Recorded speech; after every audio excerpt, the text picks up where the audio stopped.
자, 안녕하세요. 여의도 정리맨 경제평론가 권혁주입니다. 자, 오늘 정리해드릴 내용 바로 그 자영업 손실보상법, 그다음 보상금 받는 방법에 대해서 좀 말씀을 드리겠습니다. 이미 제가 그 지난 영상에 그 사회적 거리두기 4단계에 대한 내용을 여러분께 정리를 해드렸습니다. 왜 그러냐면 오늘부터 이제 4단계가 적용이 됐고요. 그렇게 되면 가장 큰 피해를 받는 게 바로 자영업자들입니다. 그래서 제가 4단계가 어떻게 변하는지 그리고 어떻게 흘러갈지에 대해서 이제는 미리 좀 정리를 해드렸고요. 그 이어서 이제 자영업자 입장에서 이 손실보상법이 뭐고 그리고 어떻게 하면 받을 수 있을까, 또한 준비를 뭘 해야 될지에 대해서 좀 말씀을 드리도록 하겠습니다.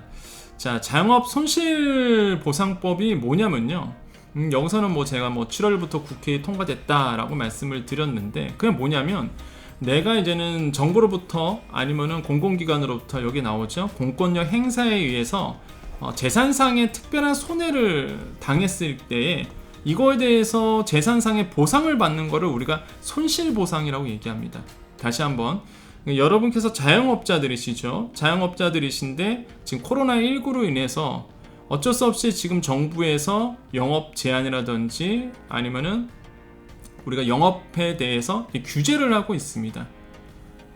그러다 보니까 이런 어떤 재산상의 특별한 손해를 당하게 될 수밖에 없죠. 그래서 이런 재산상의 보상을 요구할 수 있는, 재산상의 보상을 받을 수 있는 게 바로 손실보상인데, 이 손실보상법이라는 이 소상공인 보험이 지원에 관한 법률이 7월 1일부터 이제 통과가 됐습니다. 그 뜻은 뭐냐면 여러분께서 적극적으로 이제는 나의 손실에 대해서 보상받을 수 있는 길이 열렸다는 겁니다.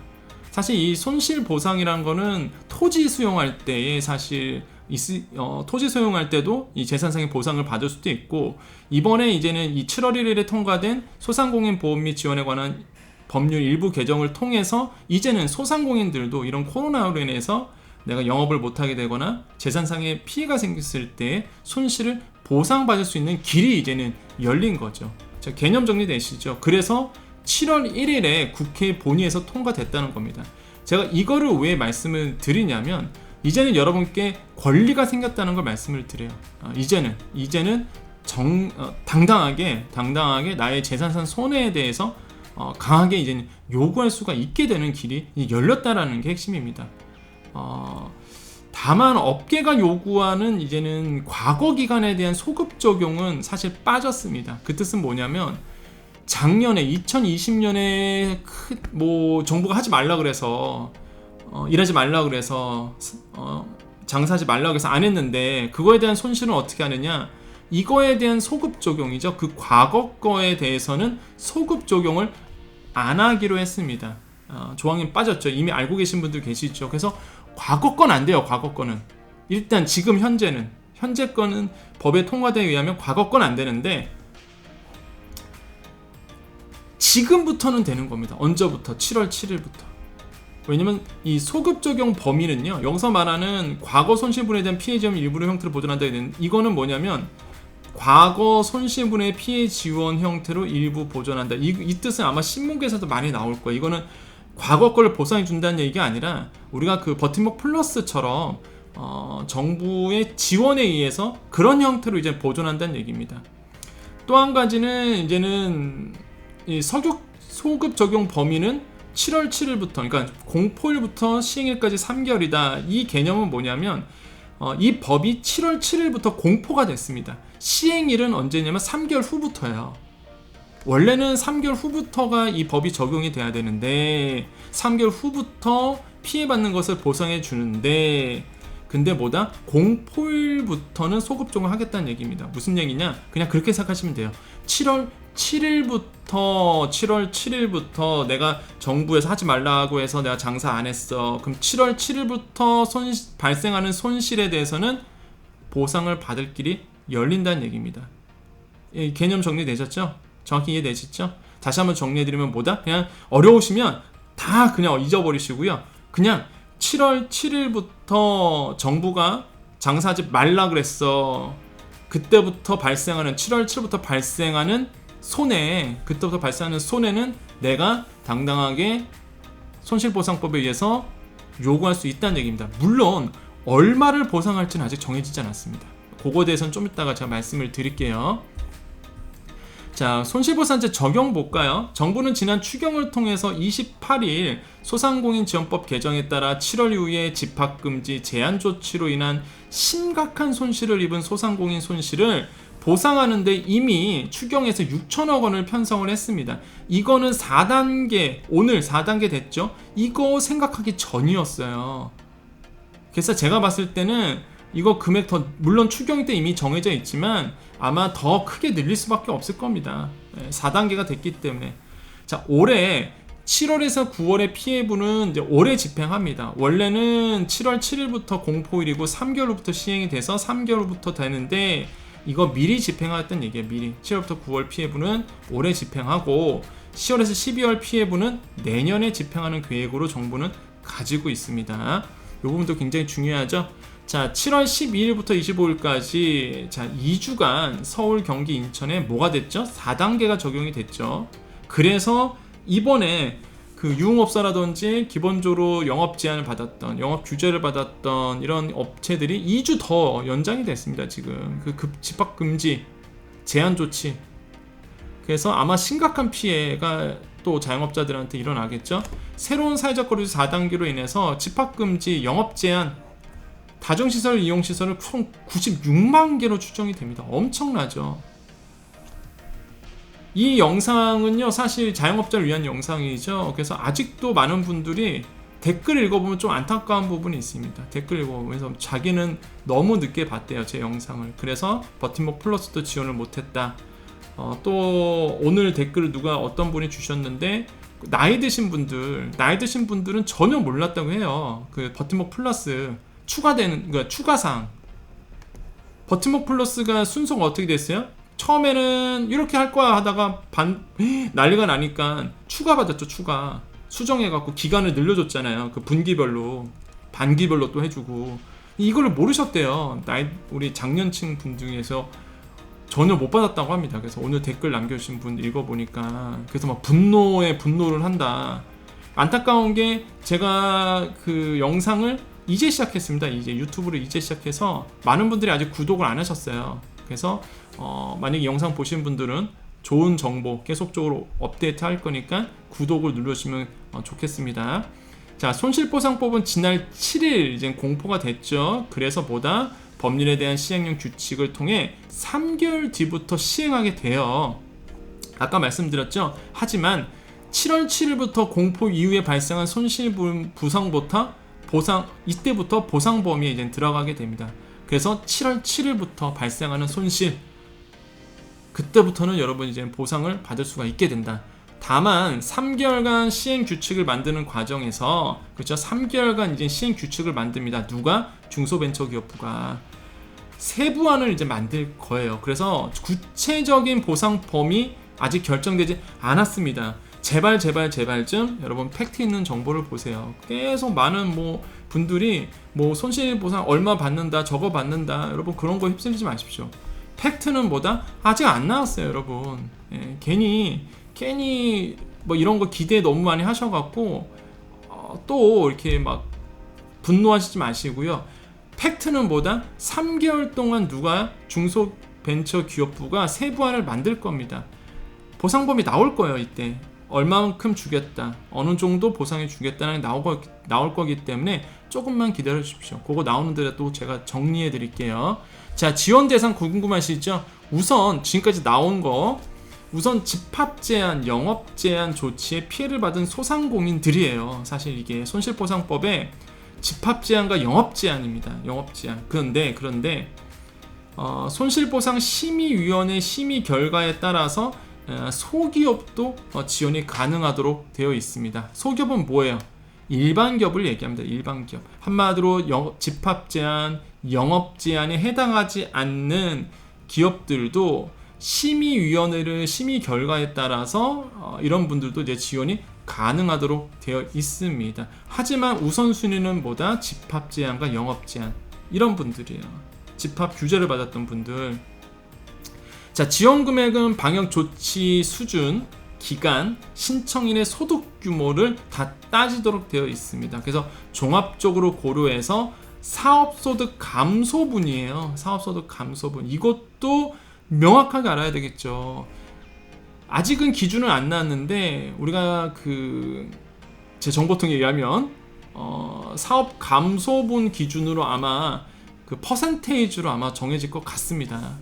지금 그래서 많은 혜택을 받으시는 분도 계실 거고요. 생각보다 피해 규모에 대해서 이젠 덜 받는 분도 상당히 좀 많이 나올 겁니다. 하지만 일단 합법적으로 손실에 대해서 어느 정도 보상을 받을 길은 열렸다라는 거고요.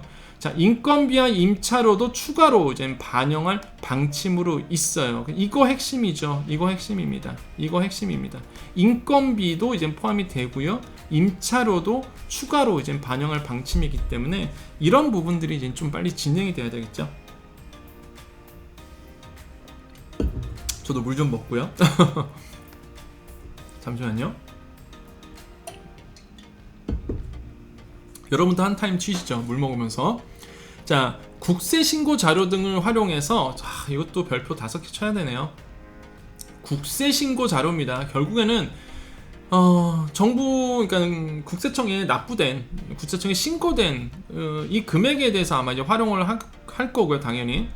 사업소득 감소액이 산정되기에 돼 있죠. 국세신고 자료 등을 활용해서 사업소득 감소액이 산정이 되기에 증빙 서류 없이 온라인 간편 신청으로 지급 절차가 가능하도록 된 전망이다. 그 뜻은 뭐예요? 중요한 거는 뭐다? 여기서 말하는 시리가 반응해 갖고요. 자, 국세 신고 자료 등을 활용해 사업소득 감소액이 산정됩니다. 별표 5개예요. 결국에는 뭐냐면 국세청에 있는 자료를 이제 활용한다는 얘기입니다. 그렇기 때문에 온라인 간편 신청으로 아마 될 가능성이 크다는 그런 얘기죠. 그러다 보니까 뭐냐면 일단 자영업자 분들 같은 경우는 어떻게 돼요? 실제적인 피해와 실제 여러분이 받을 수 있는 피해 금액은 상당한 갭이 일 겁니다. 뭐 현실이죠, 그게. 예를 들어서 현금 장사하신 분들 계신 같은 경우에는 현금 장사하신 분들은 이제 소득 자체가 뭐가 되죠? 국세청에 신고 안 하신 분들이 태반이시잖아요, 사실. 국세 신고 안 하기 때문에 잠시만 전화가 와갖고 그런 분들 같은 경우에는 사실 현실과 좀 괴리감이 있죠. 그래서 일단은 팩트는 국세신고 자료를 가지고 이제 하게 된다는 거 보시면 되겠고요. 또 여기서 그렇게 되면 또 말이 나올 겁니다. 왜 그러냐면 감소잖아요, 감소. 그럼 어떤 기준점이 있을 거라고. 기준점이 있을 거예요. 그 기준점과 감소된 부분을 비교할 텐데 이제는 카드 매출이 많으신 분들, 우리가 그 버팀목 플러스 때 한창 논란이 있었죠. 참 제가 말하기는 방송에서 말하기는 그렇지만은 결국에는 현금 장사하면은 말해도 되겠죠. 뭐 어차피 다 알고 있는 내용이니까. 현금 장사하신 분들은 더 유리하신 거죠. 소득 신고가 안 되다 보니까 과거에 비해서 당연히 뭐예요? 현금 장사하신 분들은 소득 신고가 낮게 되잖아요. 그럼 당연히 그만큼 뭐가 돼요? 갭이 벌어지니까 손실보상에서 많이 받게끔 되는 거고, 만약에 이제 카드 매출이 많으신 분들, 카드 매출은 많아지면 뭐예요? 바로 국세 신고 되기 때문에 오히려 매출이 더 늘어나실 분도 있고, 아니면은 그 갭이 그 과거 기간보다 이 갭이 덜 벌어지시는 분도 계시겠죠. 결국에는 현금 장사로 갈 수밖에 없는 이런 구조, 아이러니한, 제가 그러라는 게 아니라 정말 아이러니한 현상이 일어나는 거죠. 예. 만약에 제가 사실 이제 컨설팅을 해드린다 그러면 뭐 현금 장사라고 그러죠. 그렇게 되면 국세 신고가 되면 안 돼야 되니까. 그래야지만 소득이 보존되면서 신고되는 건 금액이 낮아지니까. 예, 이게 현실인 거죠. 사실 이게 버팀목 플러스 때도 그렇고요. 아이러니한 현상이죠, 정말로. 예. 참 그렇습니다. 참 말은 못하겠다. 예. 그렇다고 제가 예? 현금 장사하세요 그럴 수도 없고 참. 뭐 제 뜻은 아마 장사 오래 하신 분들 제 말 무슨 말인지 아시죠? 예, 장사하신 분들 제가 무슨 말 하는 거 알 겁니다. 자, 이런 현상으로 간다는 거고요. 자, 자영업자 손실보상제 준비할 것, 이게 팩트죠. 이게 아마 별표 5개짜리입니다. 말씀드렸죠. 과세 자료를 기준으로 하기 때문에 소상공인 자영업자의 매출 손실에 비례해서 이제 보상하도록 되어 있습니다. 그러니까 과거 자료가 없으신 분들, 그런 분들 있죠. 자영업자 중에서도 이제 간이가세에 가신 분들, 연매출 4천만 원 이하이신 이제는 사업자는 뭐가 돼요? 정액 보상하는 방안을 검토하고 있다. 2021년부터 간이가세의 기준은 이제는 8천만 원이죠. 그런데 이제는 그 4,800만 원 이하이신 분들이 간이가세였는데 옛날에 19년도, 2000년도에 일단은 뭐 정부는 그렇습니다. 과세 자료가 없는 연매출 4천만 원 이하는 정액 보상하는 방안을 이제 검토하고 있다고 해요. 만약에 소기업 일반 업종까지 포함될 경우, 그러니까 아까도 말씀드렸지만 기준이 원래 손실보상제의 주요 해당하는 부분이 대상이 바로 그 이제 영업제한, 아까 말씀드렸죠. 제한 업종, 그 다음에 이제 장사를 아예 못하게 되는 규제하는 이 업종들인데, 일반 기업 업종까지는 포함을 이제는 처음에는 우선순위에서 밀릴 겁니다. 근데 만약에 일반 업종까지 만약에 포함이 된다 그러면은 아마 이런 문제가 생기죠. 그 매출 감소분인지, 왜냐면 진짜 코로나19 때문에 감소가 된 건지 아닌지 따져보기가 어렵고, 입지나 서비스 부실 탓이 아닌지 이런 거에 대해서 아마 굉장한 그 논란이 있을 겁니다. 근데 제 개인적 생각은 자영업자 다 힘들어요. 일반 업종이나 물론 이제 규제 업종, 영업 제한 업종은 더 힘들죠. 진짜 아예 장사를 못 하니까. 근데 일반 업종도 힘듭니다. 솔직히 똑같이. 예, 일반 업종도 힘들거든요. 일반 업종 분한테도 저는 다 같이 지원해줘야 된다고 저는 생각을 해봅니다. 일단은 이런 논란은 좀 있을 수 있고요. 자, 사업적 등록을 한 자영업자만 또 피해자냐? 그렇지 않다는 거죠. 관련 업종의 노동자라든지 특수형태 근로자들, 특고 종사자들이죠. 프리랜서 등도 사실 소득 감소되고 일자리 상실되는 거 똑같거든요. 이분들은 사실 손실보상제에서 해당 사항이 없습니다. 현재까지는. 왜냐하면 사업자가 아니기 때문에 해당 사항이 없는데, 과연 이거에 대해서는 앞으로 추후 논의가 이제 일어날 수도 있다라고 좀 생각을 해보겠고요. 자, 아까도 말씀드렸습니다. 자세한 내용은요, 결국에는 중소벤처부가 이제 3개월간 시행규칙 만들면서 나올 거야. 뭐 모르죠. 3개월 동안 논의를 통해서 이런 분들까지 다 보상해줄지는, 손실보상제에 들어올지는 모르겠지만, 일단은 3개월간 시행규칙을 만들어진 동안 기다려셔야 되겠다고 말씀을 드립니다. 정확하게 요거에 대해서 어느 정도 가이드라인이 나오면 바로 좀 말씀을 드릴게요. 그러면 어떻게 되겠어요? 우리 자영업자 입장에서는, 자, 7월 7일부터 귀찮지만은 무조건 매출액을 기록해 놓아야 되겠습니다. 장부 기록 하세요. 일단 감천장부라도, 감천장부가 뭐예요? 그냥 이렇게 쓰는 겁니다. 메모장에다가 쓰듯이 감천장부 기록하세요. 일단 어떻게 될지 모르니까. 그래서 7월 7일부터 매출 감소분은 손실보상제에 적용을 받기 때문에 매출에 대해서 일단은 내가 근거를 좀 남겨놔야 나도 볼 수 있고요. 나 저거 확실히 줄었구나 하는 걸 알 수 있기 때문에 귀찮겠지만은 그래도 간편장부라도 기록을 해 놓으시고요. 물론 어느 정도 업장이 되시고 어느 정도 이제 규모가 있으신 분들 당연히 이제 뭐 장부 기록은 의무사항이니까 될 거고요. 7월 25일까지 부가세 신고를 꼭 하셔야 되겠습니다. 왜냐하면 근거 자료가 있어야 돼요. 항상 아까 말씀드렸지만은 공부상에 있는, 그죠? 국세청에 자료가 있어야 됩니다. 7월 25일까지 부가세 신고, 일반과세죠. 일반과세자들은 이제는 상반기 거, 3반기 거를 이제는 7월 20일까지 이제 부가세 신고를 하셔야 되는데, 문제는 이제 간이과세예요. 간이과세, 사실 제가 이쪽에 있다 보니까, 제가 경제평론이고 제가 사실 그 사업에 대한, 창업에 대한 책을 많이 썼는데, 뭐 그냥 여기서 그냥 솔직하게 말씀드리면, 간이과세이신 분들은 그냥 일반과세로 바꾸시는 게 지금 상황엔 좋은 것 같습니다.